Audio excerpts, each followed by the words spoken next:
মাঝে মাঝে আপনাকে আমার পৃথিবীর সবচেয়ে ক্ষমতাধর মানুষ মনে হয়। কিভাবে? এই যে এত মুখ, এত মানুষ, এত উৎসব, এত আয়োজন, হাসি আনন্দের এত এত কারণ, তবু এক আপনাকে কেন্দ্র করেই আমার ভালো লাগা, মন্দ লাগা নির্ধারিত হয়। আপনি হাসলে হাসি, ভালোবাসি।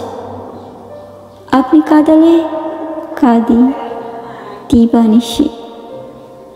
তাই আপনাকে কেন্দ্র করে কান্না হাসির সেই সময়টুকুতে আপনাকে আমার পৃথিবীর সবচেয়ে ক্ষমতাধর মানুষ মনে হয়।